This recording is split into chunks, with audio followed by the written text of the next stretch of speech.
good experience with friends that took him away. Correct, man? కాబట్టి మంచి అనుభవం అంటే ఆ స్నేహితులు ఆయన్ని దూరంగా తీసుకుని వెళ్ళిపోయారు. See, all probably with good intentions. అందరూ కూడా ఒక మంచి ఉద్దేశంతోనే ఆ విధంగా వెళ్ళి ఉండొచ్చు. But the result was not good. కానీ ఏదైతే ఫలితం కనబడిందో అది మాత్రం సరిగ్గా లేదు.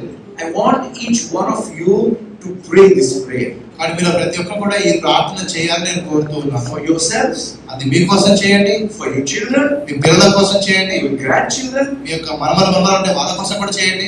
that God may grant them good friends. మంచి స్నేహితులను దేవుడు వారికి అనుగ్రహించాలని ప్రార్థన చేయండి. Amen. But there is second part of it. రెండవ భాగం కూడా ఉంది దీంట్లో. That God may take away wrong friends away. మరి ఎవరైతే సరైనటువంటి స్నేహితులు కారో, మంచి స్నేహితులు కారో వారిని దేవుడు తీసుకుని వెళ్ళిపోవాలని చెప్పి కూడా మీరు ప్రార్థన చేయాలి. Whether you like it or not, మరి అది మీకు నచ్చినా నచ్చకపోయినా, whether you want it or not, నీకు కావాలనుకున్నా వద్దు అనుకున్నా, your friends' influence will be seen in your life. నీ జీవితంలో నీ స్నేహితుల యొక్క ప్రభావం అనేది కనబడుతుంది. With what kind of people you are moving. నువ్వు ఎటువంటి వారితో కలిసి నువ్వు ఉన్నావు అనేది. Now, I'm just seeing Mahesh right in front of my eyes, so I'm just seeing him. కాబట్టి మరి మహేష్ నా కలిసి కనబడుతున్నాడు. Mahesh had a group of friends. ఆయనకి కొంతమంది స్నేహితులు ఉన్నారు. But now, as we play table tennis together, ఇద్దరు కలిసి టేబుల్ టెన్నిస్ ఆడతాం కాబట్టి there is a different group of friends. మరి ఇప్పుడు కొత్త స్నేహితులు వేరే వచ్చారు. It's a different kind of influence. మరి వారు కూడా వేరే విధమైనటువంటి ప్రభావాన్ని చూపెట్టే వారుగా ఉన్నారు. Am I right, Mahesh? That hasn't it called more maturity and more balanced thinking? కాబట్టి దాని వల్ల ఈ కొత్త స్నేహితుల వల్ల ఇంకా ఎక్కువ పరిపక్వత చెంది సరైన ఆలోచన విధానాన్ని ఆయన పొందుకోగలిగాడు.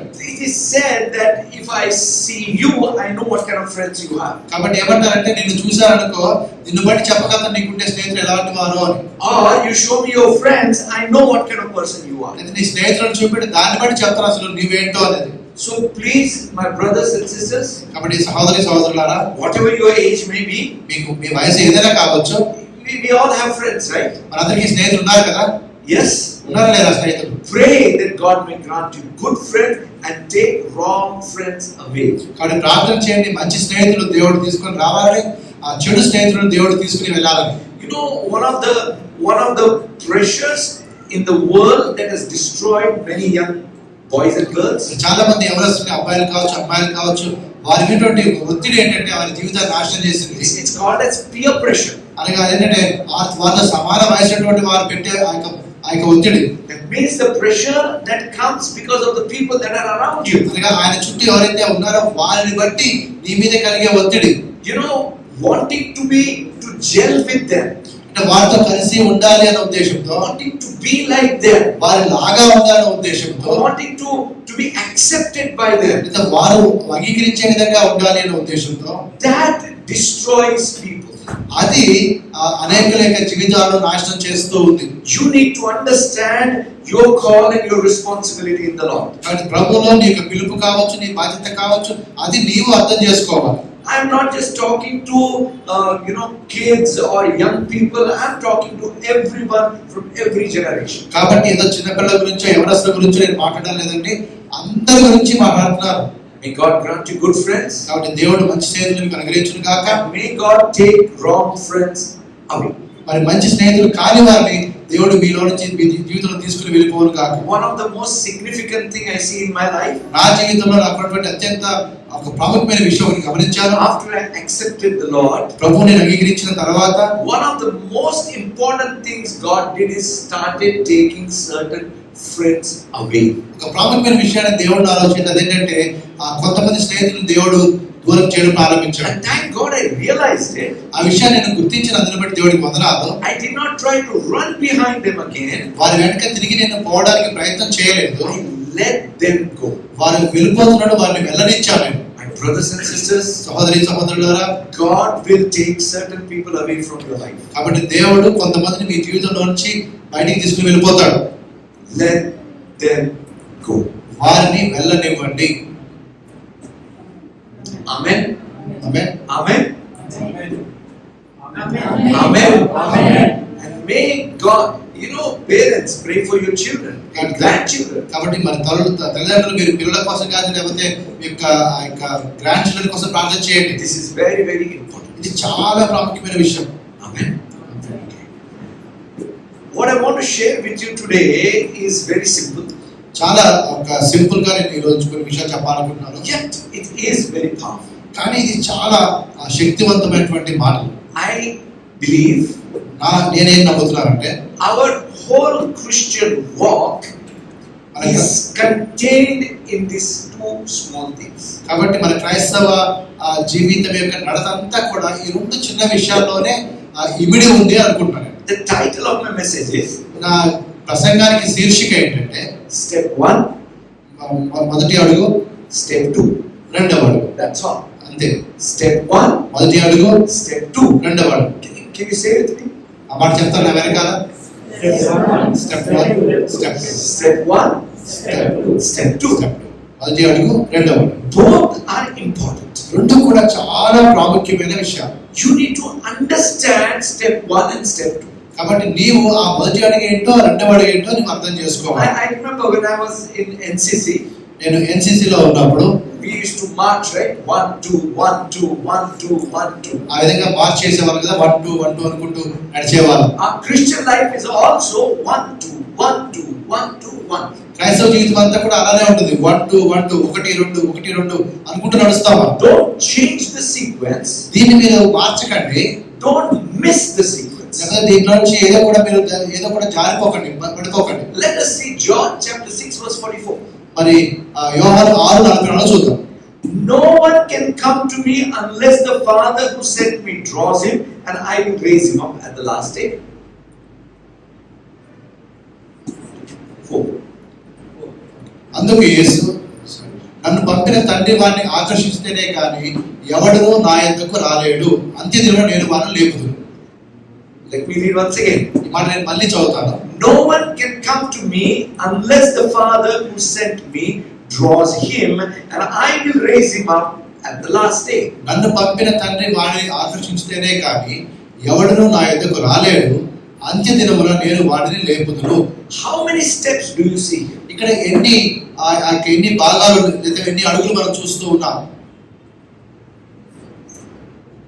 You may say 3 steps. 3 భాగాలుగా మనం దాన్ని చూస్తాం, 3 అడుగులుగా చూస్తాం. But I will tell you it is 1 2 1. అదేంటంటే 1 2 1. What is the first step? మొట్టమొదటిది ఏంటి? Father draws him. తండ్రి ఆయన్ని ఆకర్షిస్తున్నాడు. That is the first step. అది మొట్టమొదటి అడుగుగా ఉంటుంది. Second step, రెండవది ఏంటి అంటే, come to me. నా దగ్గరికి మీరు రండి అని. See, as Father draws a person, కాబట్టి ఒక వ్యక్తిని తండ్రి ఆకర్షిస్తూ ఉన్నప్పుడు that's the first step. అది మొట్టమొదటి అడుగు. The person coming to him because of the draw is the second step. కాబట్టి ఆయన ఆకర్షిస్తున్నాడు కాబట్టి ఒక వ్యక్తి ఆ తండ్రి దగ్గరికి వెళ్ళడం అనేది రెండవ అడుగు. I will raise him up on the last day is, if you call it, third or the next part of the first step. కాబట్టి అంత్యదినమున నేను వారిని లేపుదును అనేది మీరు 3వ అడుగుగా చెప్పొచ్చు, లేదా ఆ మొదటి అడుగు యొక్క కొనసాగింపు అని చెప్పొచ్చు. So I realize one important thing in our lives. కాబట్టి మన జీవితంలో కూడా ఒక ప్రాముఖ్యమైన విషయాన్ని నేను గ్రహించాను. First step is always taken by God. మొట్టమొదటి అడుగు ఎప్పుడు కూడా దేవుడే తీసుకుంటాడు.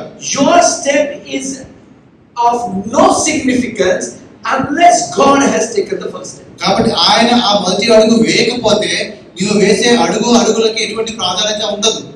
Second step is your response to God's step. కాబట్టి రెండవ అడుగు ఏంటంటే దేవునికి యొక్క ఆయన వేసిన అడుగుకి నువ్వు స్పందించడమే రెండవ అడుగు. And then God takes another step. ఆ తర్వాత దేవుడు ఇంకొక అడుగు ముందుకు వస్తాడు. And then you take another step. ఆ తర్వాత నీవు ఇంకొక అడుగు ముందుకు వెళ్తావు. Then God takes another step. ఆ తర్వాత దేవుడు ఇంకొక అడుగు ముందుకు వేస్తాడు. Then you take another step. ఆ తర్వాత నీవు ఒక అడుగు ముందుకు వేస్తావు.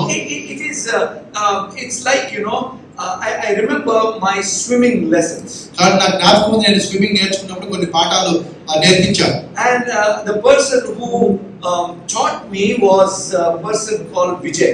విజయ్ అనే ఒక వ్యక్తి నాకు ఆ విధంగా స్విమ్మింగ్ నేర్పించాడు, ఈత ఎలా కొట్టాలో నేర్పించాడు. So we went in the river. మేము ఒక నదిలోనికి వెళ్ళాము. And he would walk 4 steps away. ఆయన ఒక 4 అడుగులు ముందుకు వెళ్ళిపోతాడు. And said, "Come." తర్వాత రా అని అడుగుతాడు. I would go towards him. నేను ఆయన వైపు వెళ్తాను. And he would move 4 steps away. ఆ తర్వాత ఆయన ఇంకొక 4 అడుగులు ఇంకా లోపలికి వెళ్తాడు. And he would say, come. అప్పుడు నన్ను రమ్మని అడుగుతాడు. See, as I kept moving towards him, he kept going far. కాబట్టి నేను ఆయన వైపు వెళ్తూ ఉంటే ఆయన ఇంకా ముందుకు వెళ్తూ ఉంటాడు. So there was a safety in it. కాబట్టి దాంట్లో ఒక క్షేమం ఉన్నది. And I was learning to swim. అప్పుడు నేను ఈత కొట్టడం కూడా నేర్చుకుంటూ వచ్చాను. In our lives, my brothers and sisters, కాబట్టి సహోదరి సహోదరులు మన జీవితంలో కూడా always remember God takes first step and we respond to God's step. కాబట్టి మొట్టమొదటిగా దేవుడు ఆ మొదటి అడుగు ఆయనే వేస్తాడు. ఆయన వేసిన అడుగులకు రెండో అడుగు ద్వారా మనం స్పందిస్తాం. I want you to listen very carefully. ఈ మాట చాలా జాగ్రత్తగా మీరు వినాలని కోరుతున్నాను. God is not obliged to respond to our step. నీవు వేసే అడుగులకు దేవుడు స్పందించాల్సిన అవసరం ఆయనకు లేదు. Let me repeat. ఈ మాట మళ్ళీ చెప్తాను. God is not obliged to respond to our step. కాబట్టి నీవేదో ఆయన వైపు అడుగులు వేసావు కాబట్టి ఆయన నీ వైపు రావాలని చెప్పి అని ఖచ్చితంగా చెప్పలేము. God does not change his decisions because of us. మనల్ని బట్టి దేవుడు తన నిర్ణయాలు మార్చుకోడు. God does not change his plan because of us. మనల్ని బట్టి దేవుడు తన ప్రణాళికలు కూడా మార్చుకోడు. He expects us to change ourselves and our steps according to his plan. కాబట్టి ఆయన కోరుతుంది అంటే ఆయన ప్రణాళిక చెప్పున మనం మనల్ని మన యొక్క అడుగులను లేదా మన యొక్క విధానాన్ని మార్చుకోవాలి అని. In the Bible, దేవుని యొక్క వాక్యంలో you will see that pattern again and again and again. ఈ క్రమములది పద్ధతి చాలా సందర్భాల్లో మనకు కనబడుతుంది. Like in the book of Songs of Solomon, chapter 1 and verse 4. కాబట్టి అక్కడ మన యొక్క 1:4. It says, "Draw me away, and we will run after you."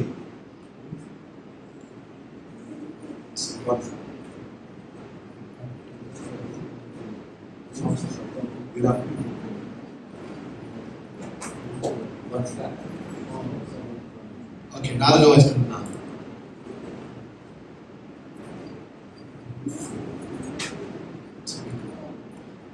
నియామక కూటములకు ఎవరు రారు కనుక సీయోను మార్గులు ప్రలాపించున్నవి, పట్టణపు గుమ్మములని పాడైపోయాను, యాజకులు నిటుపులు విడుచున్నారు, దాని కన్యకలు దుఃఖక్రాంతులైన అది వ్యాకుల భరితములాయను. I don't know how. It's in English. It says, you know, the woman they are telling the king, draw us and we will run after you. కాబట్టి ఆ రాజుకి ఏం చెప్తుంటే కన్యకలు మిమ్మల్ని ఆకర్షిస్తే Songs of Solomon only. 1:4. Yeah. Vilapagita means lamentation. Paramagita. Sorry, that's why I was saying. I'm sorry. I tried to experiment too much of Telugu. నన్ను ఆకర్షించును, Amen. మేము నీ యొద్దకు పరిగెత్తుకొని వచ్చాను. Sorry. I also missed that. See, that drawing, ఆకర్షించుకోవడం is God's step. కాబట్టి ఆ విధంగా ఆకర్షించుకోవడం అనేది దేవుడు వేసే అడుగే. But to run after him is our step. కానీ ఆయన వెంట పరిగెత్తుకొని రావడం అనేది మనం వేసే అడుగు. Many times we pray while going out, God come with me. కాబట్టి చాలా సార్లు మనం బయటికి వెళ్తుంటే దేవా నాతో రమ్మని ప్రార్థన చేసుకుంటాం. That's not how it is supposed to be. అది ఆ విధంగా ఉండకూడదు. We are supposed to go with him. మనం ఆయనతో కలిసి వెళ్ళవలసిన వారముగా ఉంటూ ఉన్నాం. We must wait for his first step in our life. కాబట్టి ఆయన వేసే ఆ మొదటి అడుగు కోసం మనం ఎదురు చూడాల్సిన వారముగా ఉంటూ ఉన్నాం. Unless he has taken first step, my brothers and sisters, it is better to stay where you are. ఆయన ఆ మొదటి అడుగు వేసేంత వరకు కూడా నీవు ఎక్కడ ఉన్నావో అక్కడ ఉంటేనే నీకు మేలు. Many times people have destroyed their lives because of 2 mistakes. కాబట్టి చాలా సార్లు ప్రజలు తమ జీవితాలను నాశనం చేస్తున్నారు 2 తప్పులు చేసి. Number 1, trying to take a step when God has not yet taken first step. కాబట్టి దేవుడు ఆ మొదటి అడుగు వేయక ముందే వీరు తొందరగా ఒక అడుగు వేస్తారు, అది మొదటి తప్పు. The second one, రెండవ తప్పు ఏంటంటే even when God has taken first step, they fail to respond to his step. కాబట్టి మొదటి అడుగు దేవుడు వేసిన తర్వాత కూడా వీరు రెండవ అడుగు వేయడంలో విఫలమవుతూ ఉంటారు. I'll tell you, my brothers and sisters, కాబట్టి ఈ మాట నేను చెప్తున్నాను సహోదరి సహోదరులారా, everything has to always start with God. ప్రతిదీ కూడా దేవునితోనే ప్రారంభం కావాల్సి ఉన్నది. Even prayer has to start with God. ప్రార్థన కూడా దేవునితోనే ప్రారంభం కావాల్సి ఉన్నది. Please don't try to misunderstand me. నేను చెప్పే మాట తప్పుగా అర్థం చేసుకోకండి. It is not like I want to go and pray. కాబట్టి ఇదేదో నేను వెళ్ళి ప్రార్థన చేయాలని కాదు. God draws us to pray and and we respond to Him. కాబట్టి దేవుడే ప్రార్థన చేయడానికి మనల్ని ఆకర్షిస్తాడు, అప్పుడు మనం ప్రార్థన చేస్తాం.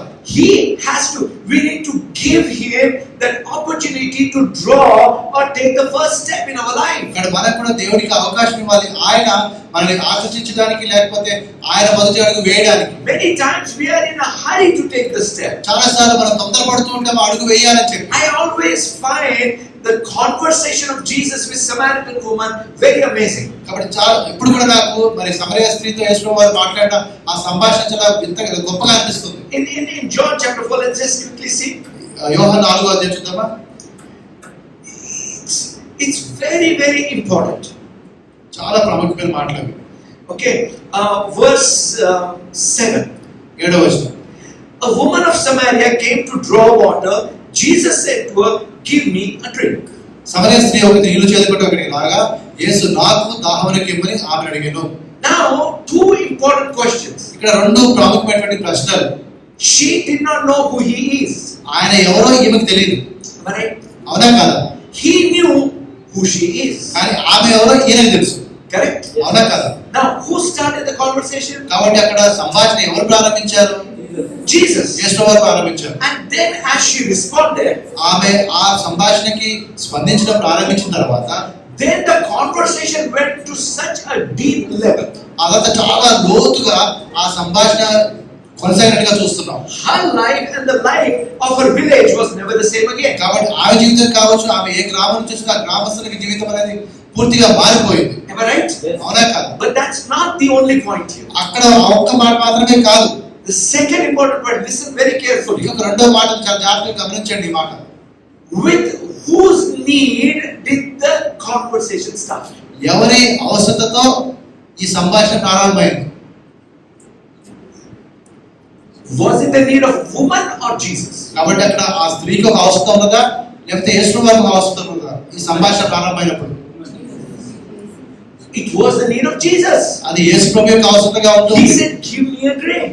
నాకు దాహానికి ఏమని ఆయన అడుగుతున్నాడు. And then he says, "If you ask me, I will give you a drink." అప్పుడు ఆయన నువ్వు నన్ను అడిగితే నేను నీకు దాహానికి ఇస్తానని చెప్తున్నాడు. See, we are many times stuck with our own need.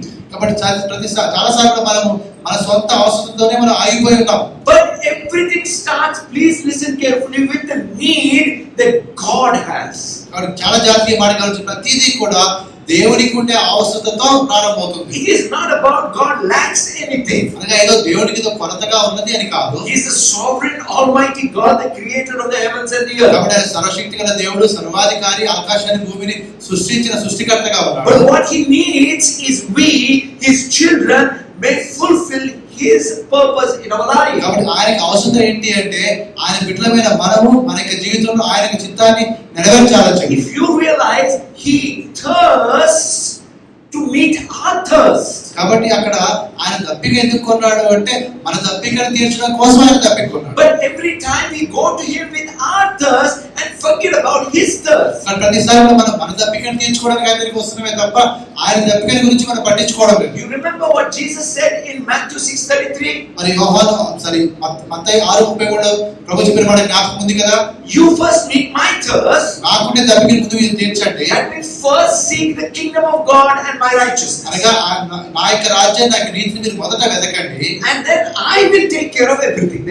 నేను నీకు ఏది కావాలో అవన్నీ నేను చూసుకుంటాను. See, this is the biblical godly pattern that we must have in our life. కాబట్టి ఇది వాక్యానుసారమైనటువంటి దైవ సంబంధమైనటువంటి ఒక పద్ధతి క్రమము అది మన జీవితంలో ఉండవలసి ఉన్నది. When we follow that, అది మనము అనుసరించినప్పుడు I am sure there will be no lack left in our life. కాబట్టి ఖచ్చితంగా చెప్పగలుగుతారు మన జీవితంలో ఏ కొరత కూడా ఉండదు ఈ క్రమాన్ని మనం అనుసరిస్తే. For different reasons, many times we get charged up to go and do something. But చాలా కారణాలను బట్టి మనకి ఆ విధంగా ఏదో చేయాలనిపిస్తుంది, మనం ముందుకు వెళ్తుంటాం చేయడానికి. We want to take a step before God's step. కాబట్టి దేవుడు అడుగు వేయడానికి ముందుగా మనం అడుగు వేసేస్తూ ఉంటాం. Instead of moving at his word, we want God to move at our word. కాబట్టి దేవుడి యొక్క మాట ప్రకారంగా చేయడానికి బదులుగా మన మాట ప్రకారంగా దేవుడు చేయాలని మనం కోరుకుంటాం. Let us change that pattern in our life. మన జీవితంలో ఆ యొక్క పద్ధతిని మనం మార్చేద్దాం ఇంకా. When God was taking people of Israel to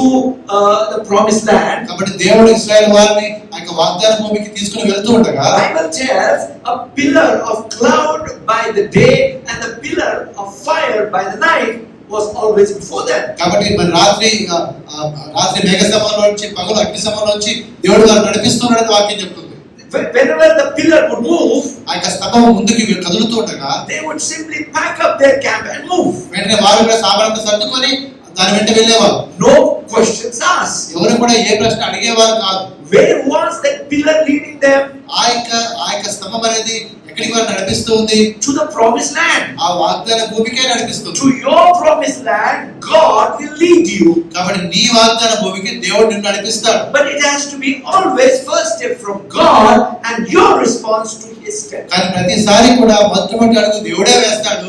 నీవు వేయాల్సిన అడుగు ఏంటంటే ఆ అడుగుకి స్పందించడమే. When we adopt that pattern in our life, మన యొక్క జీవితంలో కూడా ఆ పద్ధతిని కానీ మనము అన్వయించుకొని you తీసుకున్నట్లయితే will always be right above your situation. అప్పుడు నువ్వు ప్రతిసారి కూడా నీకు పరిస్థితులు అధిగమించి నువ్వు పైనే ఉంటావు. You will be the head and not the tail. అప్పుడు నువ్వు తలగా ఉంటావు, తోకగా ఉండవు. You will be the ruler and not a slave. కాబట్టి అప్పుడు నువ్వు ఒక పరిపాలించేవాడిగా ఉంటావు కానీ ఒక బానిసలాగా నువ్వు ఉండవు. The way the devil wants to make us slaves is take a step before God.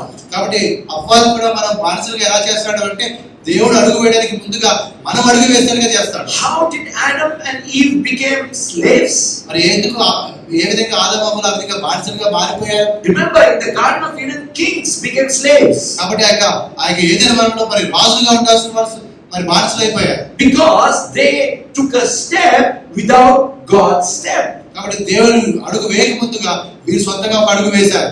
You know, in the Garden of Gethsemane, మరి గెత్సెమనే తోటలో కూడా మనం చూస్తే see, Gethsemane reversed what happened in the Garden of Eden. ఏదైనా వనంలో ఏదైతే జరిగిందో దానికి పూర్తిగా విరుద్ధంగా ఈ యొక్క గెత్సెమనేలో మనం చూస్తూ ఉన్నాం. Gethsemane prepared the slaves to become kings. ఈ యొక్క గెత్సెమనేలో ఏమైందంటే బానిసలు ఎలా రాజుగా మారుతారో అక్కడ ఆయన చూపెడుతున్నాడు. What did Jesus pray there? యేసు చేసిన ప్రార్థన ఏంటి అక్కడ? Not my will, but yours. నా చిత్తం నా ఇష్టం కాదు నీ చిత్తము అంటాడు. I'm not going to move. నేను కదలడం లేదు.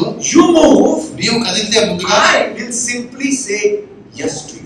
నువ్వు అలా కదులుతుండగా నడిపిస్తుండగా నేను అవును అని చెప్పి నీ వెంట వస్తాను. My brothers and sisters, సహోదరి సహోదరులారా, you know there are two important things in our life we must remember. మన జీవితంలో కూడా రెండు ప్రాముఖ్యమైన విషయాలు మనం జ్ఞాపకం ఉంచుకోవాలి. Number one, మొట్టమొదటిది you must realize that God has already taken a step. కాబట్టి నువ్వు గ్రహించాల్సిన ఏంటంటే దేవుడు తను వేయాల్సిన మొదటి అడుగు ముందుగానే వేశాడు. For example, ఒక ఉదాహరణ చెప్తాను. Jesus already gave his life for us on the cross. కాబట్టి శిలువ మీద యేసు వారు తన ప్రాణాన్ని ముందుగానే సమర్పించేశారు. Now if we accept that, we experience salvation. కాబట్టి దాన్ని నువ్వు అంగీకరించినట్లయితే నువ్వు రక్షణను పొందుకుంటావు. God has given his word. దేవుడు తన మాట మనకి ఇచ్చాడు. God has given his spirit to us. దేవుడు తన ఆత్మను మనకు అనుగ్రహించాడు. But see, that is his step. Our step is to receive that. కాబట్టి అది ఆయన వేసిన అడుగుగా ఉంటుంది. మనం వేయాల్సిన అడుగు ఏంటంటే ఆయన అనుగ్రహించిన దాన్ని పొందుకోవడం. We must learn to say yes to God. కాబట్టి దేవునికి yes చెప్పడం అంటే అవును అని చెప్పడం అనేది మనం నేర్చుకోవాలి. Many times people are waiting for God to say yes to us. చాలా సార్లు ప్రజలు ఏమంటే దేవుడు నాకు అవును చెప్పాలని చెప్పి ఆగుతున్నారు. I'll tell you, my brothers and sisters, సహోదరి సహోదరులు, ఈ మాట మీకు చెప్తూ ఉన్నాను. just the preparation of your heart to say yes to God, no matter what, destroys the kingdom of darkness. ఏది ఏమైనా కూడా నేను దేవునికి అవును అని చెప్తానని నీ హృదయాన్ని సిద్ధం చేసుకోవడం ప్రారంభించినప్పుడే సాతాను యొక్క రాజ్యం అనేది కూలదోబడుతుంది.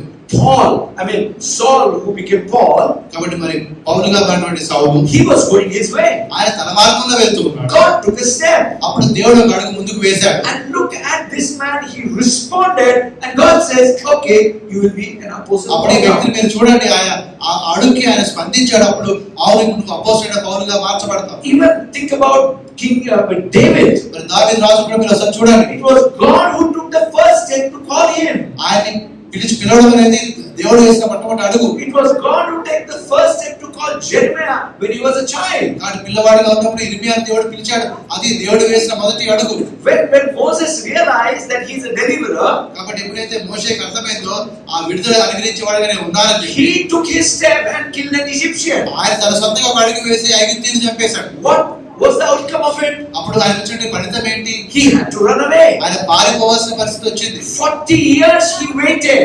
40 సంవత్సరాలు ఆయన ఆగి ఉన్నాడు. 40 years he waited for God to take his step. కాబట్టి దేవుడు వేయాల్సిన అడుగు కోసము ఆ 40 సంవత్సరాలు ఆగాడు. When God took the step and he saw that burning bush, అప్పుడు ఎప్పుడైతే దేవుడు అడుగు వేశాడో ఆ మండుతున్న పొద ఆయనకు కనబడిందో, he took the step to move ahead. అప్పుడు ఆయన అడుగు వేశాడు ముందుకు వెళ్ళడం కోసం. Moses did not speak to God. మరి మోషే దేవుడితో మాట్లాడలేదు. God spoke to Moses first. మరి దేవుడే మోషేతో ముందుగా మాట్లాడాడు. And then step by step he kept leading Moses and the people of Israel. ఆ తర్వాత ఒక అడుగు తర్వాత ఒక అడుగు ఆ విధంగా ప్రజలను నడిపిస్తూ ఆయన ఇశ్రాయేలు ముందుకు తీసుకుని వెళ్ళాడు. My brothers and sisters, సహోదరి సహోదరులారా, what God is doing in our life many times is waiting for us to take our step of response to the step he has already taken. కాబట్టి దేవుడు మన విషయంలో ఎలా ఎదురు చూస్తాడంటే ఆయన వేసిన అడుగుకు ప్రతిస్పందిస్తూ ఆ రెండో అడుగు మనం వేయాలని చెప్పి ఆయన ఎదురు చూస్తున్నాడు. You know, I'm going to pray for all of us today. మనందరి కోసం నేను ప్రార్థన చేయబోతున్నాను ఈ రోజున. It's going to be one simple prayer. ఒక చిన్న ప్రార్థన, సింపుల్ ప్రార్థన మనం చేద్దాం. Lord, help me to see the step that you have taken. తండ్రి, నువ్వు ప్రభువా నాకు సహాయం చేయి, నువ్వు వేసిన అడుగు నేను చూడడానికి. You know, to be able to see the step that God has taken. కాబట్టి ఆ విధంగా దేవుడు వేసిన అడుగుని చూడాలనుకుంటే you also need to pray, help me to see what you desire. కాబట్టి నువ్వు ఈ విధంగా ప్రార్థన చేయాలా, ప్రభువా నాకు సహాయం చేయి, నువ్వు ఏమి కోరుతున్నావో అది నేను చూడడానికి సహాయం చేయి. See, about that Samaritan woman, it all started with water that Jesus needed. కాబట్టి ఆ సమరయ స్త్రీతో సంభాషణ అంతా కూడా ఆ యేసు ప్రభువుకి అవసరమైనటువంటి నీరు కోసమే ఆ సంభాషణ ప్రారంభమైంది. And then it went to worship. అక్కడ నుంచి అది ఆరాధనకి వెళ్ళింది. And you know what that meant is, దానికి అర్థం ఏంటి అంటే what she or man can do for God is worship. కాబట్టి ఒక మనిషి దేవుడి కోసం ఏమి చేయగలుగుతాడు అంటే అది ఆరాధన మాత్రమే. If you are ready, my brothers and sisters, to respond to the desire of God, దేవుడి యొక్క ఆయన కోరుతున్న దానికి స్పందించడానికి నీవు సిద్ధంగా ఉన్నట్లయితే he is willing to take care of the desire he has put in your heart. కాబట్టి హృదయంలో ఎటువంటి కోరికలు దేవుడు పెట్టాడో వాటి విషయంలో సహాయం చేయడానికి ఆయన సిద్ధంగా ఉన్నాడు. God alone can satisfy the longings of your heart. నీ హృదయం యొక్క వాంఛలను దేవుడు మాత్రమే తీర్చగలుగుతాడు. Friends can't do. స్నేహితులు చేయలేరు. Movies can't do. సినిమాలు కూడా నువ్వు సంతృప్తిని ఇవ్వలేవు. Traveling cannot do. ప్రయాణాలు చేయడం వల్ల నువ్వు సంతృప్తిని పొందలేవు. Habits, so many shopping, spending, so many things in the world. Nothing can satisfy. కాబట్టి అలవాట్లు కావచ్చు, షాపింగ్ చేయడం కావచ్చు, డబ్బులు ఖర్చు పెట్టడం కావచ్చు, ఇవేవి కూడా నీ హృదయానికి సంతోషాన్ని కలిగించలేవు. God alone can satisfy. కేవలము దేవుడు మాత్రమే నీ హృదయానికి సంతృప్తిని ఇవ్వగలుగుతాడు. Are you finding some kind of emptiness in your heart? నీ హృదయంలో నీకు ఆ విధంగా లోటుగా ఉన్నట్టుగా మరి ఖాళీగా ఉన్నట్టుగా అనిపిస్తుందా? Dissatisfaction in your heart? ఒక అసంతృప్తి నీలో కనబడుతుందా? You need to examine yourself. ఒకసారి నువ్వు పరీక్షించుకోవాలి. If you have missed responding to the step that God has taken. కాబట్టి ఒకవేళ దేవుడు వేసిన అడుగుకి నువ్వు స్పందించి వేయాల్సిన అడుగు నువ్వు వేయలేదేమో పరీక్షించుకో. Remember, our God is not a God who reacts. కాబట్టి మన దేవుడు ఆయన ప్రతిస్పందించే దేవుడు కాదు. Remember very carefully. చాలా జాగ్రత్తగా మాట మీరు వినండి.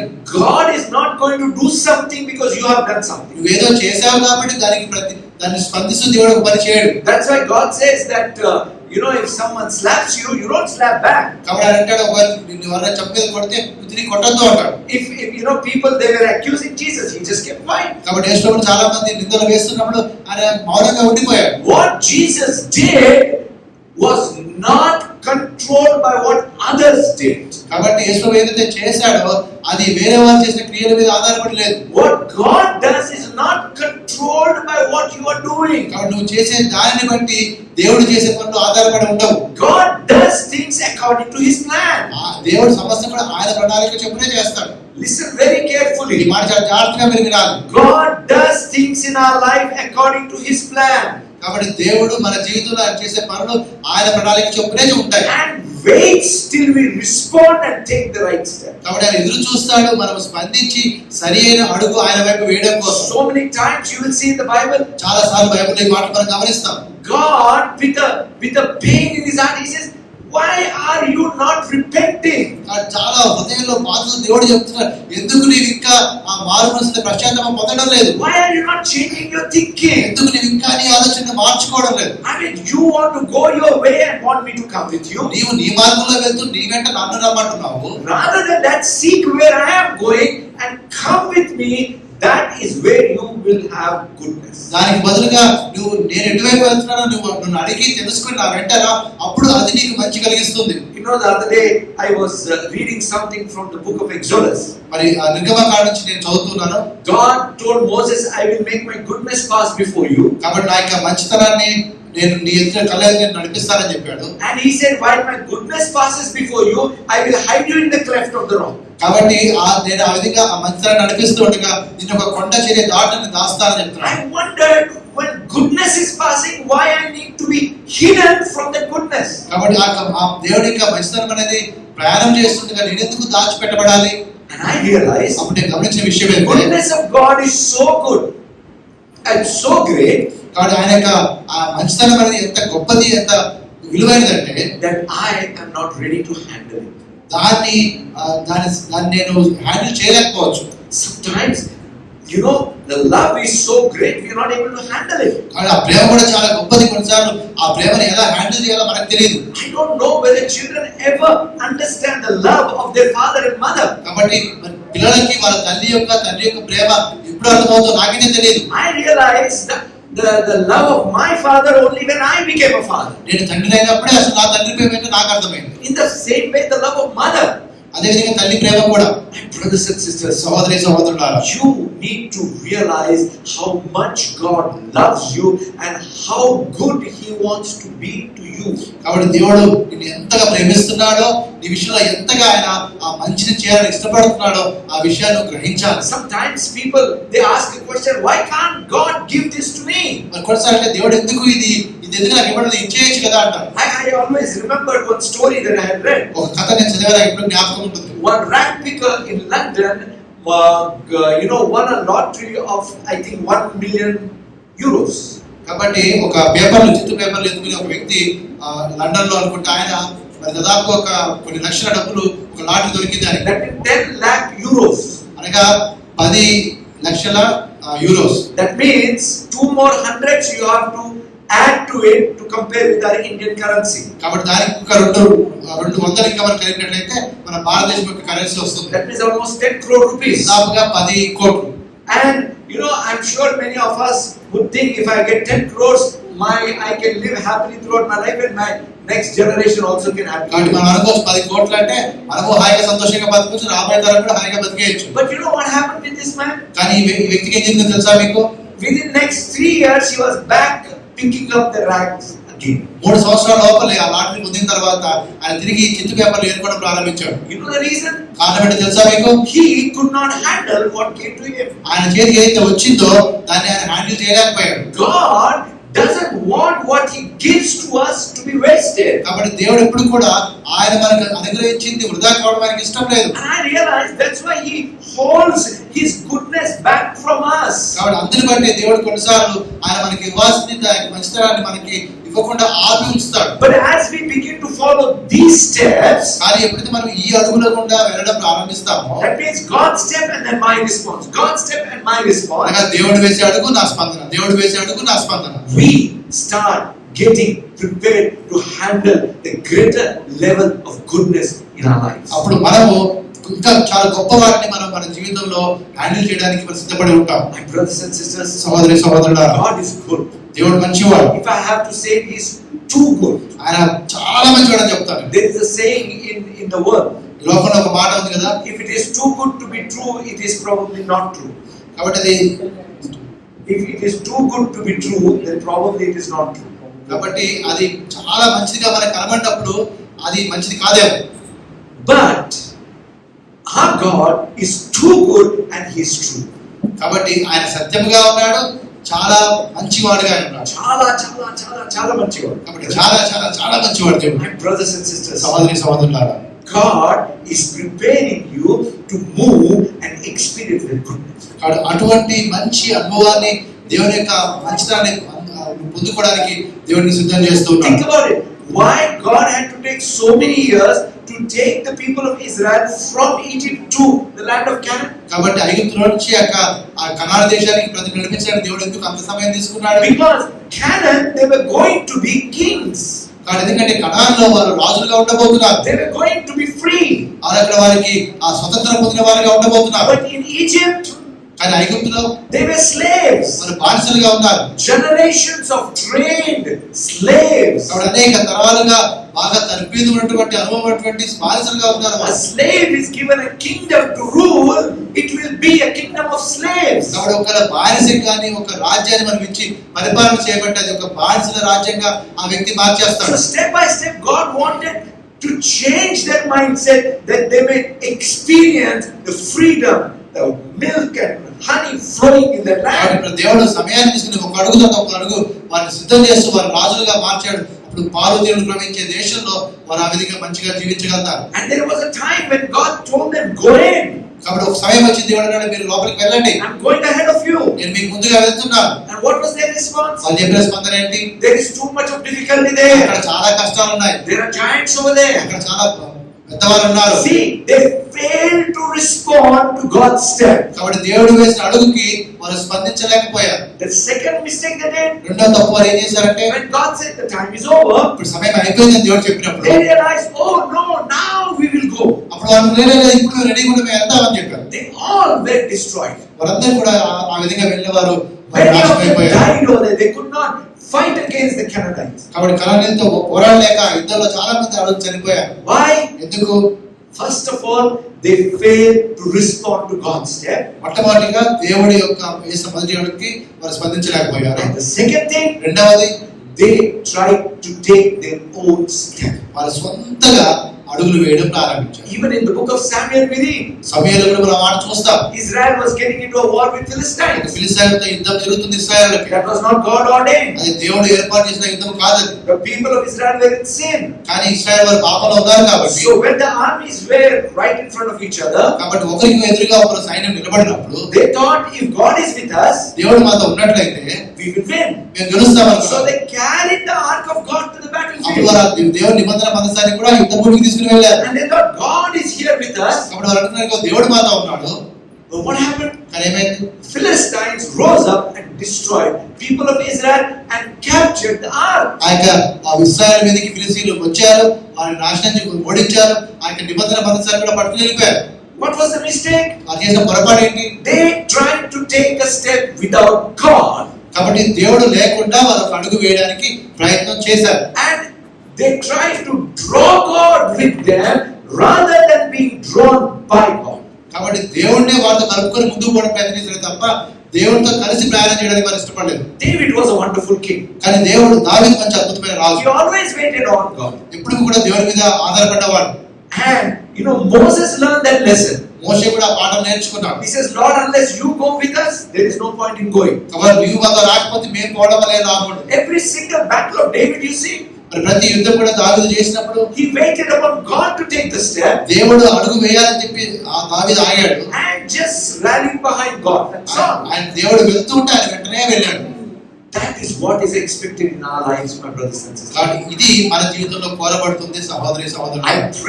I pray that you may see where God has taken a step in your life. నీ జీవితంలో ఎక్కడైతే దేవుడు అడుగు వేశాడో అడుగు నువ్వు చూడాలని చెప్పి నేను కోరుతున్నాను. And simply close your eyes and follow him. మరి జస్ట్ నువ్వు కేవలం కళ్ళు మూసుకొని ఆయన అడుగులో పెట్టి నువ్వు అడుగులు వేయి. Because when God leads, దేవుడు నడిపించినప్పుడు it is always from glory to glory and victory to victory. ఒక విజయం నుండి ఇంకొక విజయానికి, ఒక మహిమ నుండి ఒక మహిమకి దేవుడు నడిపించేవాడు అయినాడు. In the book of Philippians chapter 2, మరి ఫిలిప్పీ 2వ అధ్యాయంలో మనం చూస్తే chapter 12, 12వ వచనంలో చూస్తే it's a very powerful word. ఇది చాలా శక్తివంతమైన మాటగా The Bible talks about working out your salvation with fear and trembling. కాబట్టి ఆ యొక్క భయముతో వణుకుతో మీ సొంత రక్షణ కొనసాగించండి.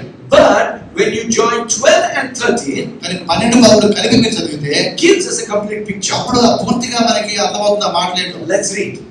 కలిసి చదువుదాం. Therefore, my beloved, as you have always obeyed, not as in my presence only, but much more in my absence, work out your own salvation with fear and trembling, for it is God who works in you both to will and to do for his good pleasure. కాగా నా ప్రియులారా, మీరు ఎల్లప్పుడూ విధేయులైన ప్రకారము నా ఎదుట ఉన్నప్పుడు మాత్రమే కాక మరి ఎక్కువగా నేను మీతో లేని ఈ కాలమందును భయముతోను వణుకుతోను మీ సొంత రక్షణను కొనసాగించండి.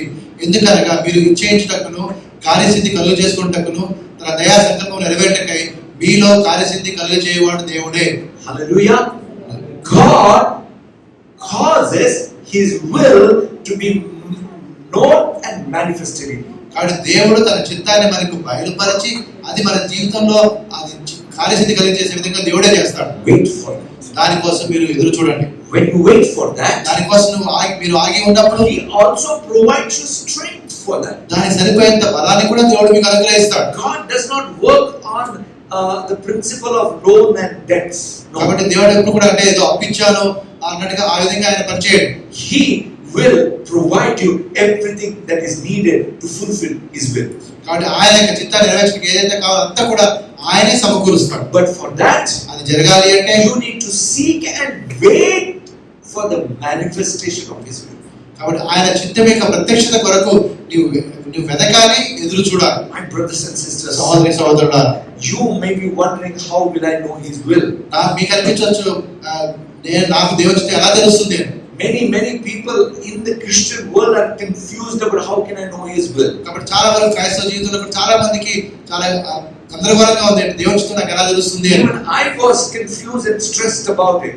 నేను కూడా మరి చాలా కన్ఫ్యూజన్ లోకి వెళ్ళాను, చాలా ఆందోళనకు గురయ్యాను. Till I realized this truth. ఈ ఒక సత్యాన్ని తెలుసుకున్నంత వరకు It is his responsibility to make his will known to you.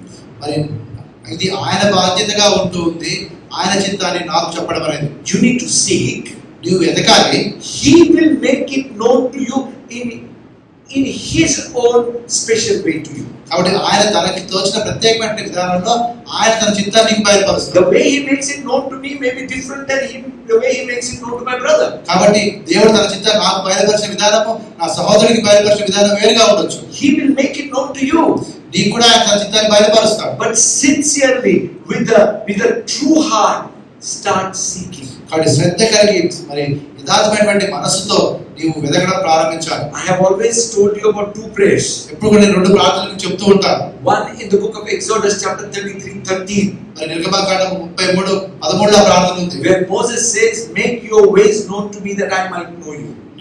దేవుని తెలుసుకున్నట్లుగా నీ మార్గాలకు బయలుపరచని అడుగుతాడు. The second one in Colossians 1:9. మరి కొలస్సీ 1:9 రెండవ ప్రార్థన ఉన్నది. Lord, fill me with the knowledge of your will, with all wisdom and spiritual understanding. కాబట్టి మీ చిత్తం యొక్క ఆ జ్ఞానంతో ప్రభువా, ఆత్మీయ జ్ఞానంతో నింపు అని ప్రార్థన చేస్తాం. My brothers and sisters, సహోదరులారా, God has taken his step.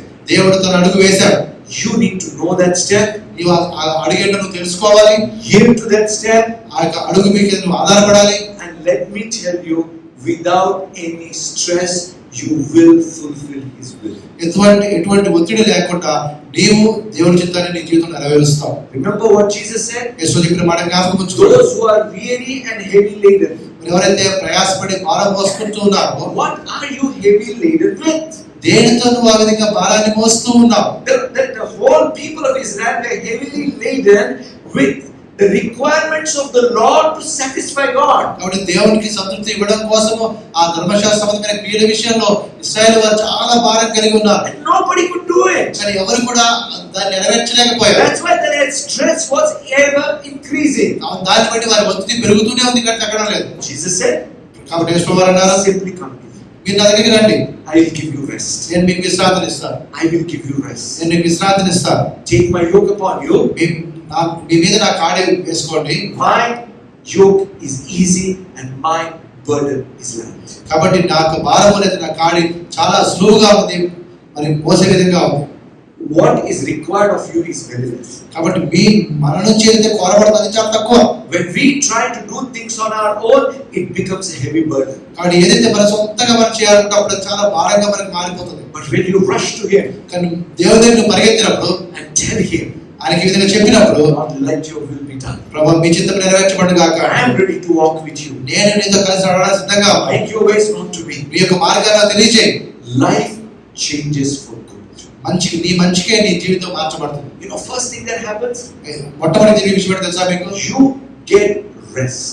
నీకు ఒక విశ్రాంతి దొరుకుతుంది. మొట్టమొదటి Your heart is at peace. నీ యొక్క హృదయంలో ఒక విధమైనటువంటి సమాధానం నువ్వు పొందుకుంటావు. And with joy you begin to move forward. అప్పుడు సంతోషంతో నువ్వు ముందుకి ప్రయాణం చేయడం ప్రారంభిస్తావు. My brothers and sisters, సహోదరులారా, I pray for you నా ప్రార్థన ఏంటంటే మీకోసము that you may recognize the first step that is taken by God, దేవుడు వేసిన ఆ మొట్టమొదటి అడుగును మీరు గుర్తించాలన్నది నా ప్రార్థన. and you may properly respond for the step of God. దేవుడు వేసిన అడుగుకి సరైన విధంగా నువ్వు స్పందించాలన్నది నా ప్రార్థన. You know, when we take part in the Holy Communion, కాబట్టి ప్రభువులో మనం వేస్తున్నప్పుడు Holy Communion is also about that. ఆ పరిశుద్ధమైన ఆ యొక్క బలమును అటువంటి వారి మాట గురించే. Jesus took the step by giving himself for us on the cross. కాబట్టి శిలువ మీద ఆయన ఆ విధంగా తనను అప్పగించుకున్నాడు. అది మొదటి అడుగు. And we take our second step by giving ourselves to him. కాబట్టి మనం ఏం చేస్తాం? మన అడుగు ఏంటంటే మనల్ని మనం దేవునికి అప్పగించుకోవడం అని అడిగేస్తాం. When we take part in the bread and the wine, కాబట్టి ఆ విధంగా ఆ రొట్టెలో లేదా ద్రాక్షరసంలో మనం ఆ పాలుపంపులు పొందుకున్నప్పుడు we are responding to God. మనం దేవునికి ప్రతిస్పందిస్తున్నాం. Lord, we give ourselves to you. ఇదిగో ప్రభు, నన్ను నేను మీకు అప్పగించుకుంటున్నాను. I give myself completely to you, Lord. నన్ను నేను పూర్తిగా నీకు To అప్పగించుకుంటున్నాను. follow you, నీ వెంట వచ్చటకు, to serve you, నేను సేవించటకు, to do whatever you want me to do. నువ్వు ఏది చేయాలని కోరుతానంతా చేయడానికి. One thing that will happen out of all that, ఇవన్నీ చేసినాక ఒక్క విషయం జరుగుతుందండి. you will have joy and peace. నీ మనసులో ఒక సంతోషము, ఒక సమాధానం ఉంటుంది. No matter what the situation may be, పరిస్థితులు ఎలా ఉన్నా కూడా. nobody in this world will be able to steal that joy and peace. కాబట్టి ఈ లోకంలో ఎవరు కూడా నీకున్నటువంటి ఆ సంతోషాన్ని, సమాధానాన్ని దొంగిలించలేరు. Hallelujah. Are you ready for that? దానికి నువ్వు సిద్ధంగా ఉన్నావా? Hallelujah. So let's all stand up wherever we are and be ready to take part in the Holy Communion. మనం లేచి నిలబడదామే.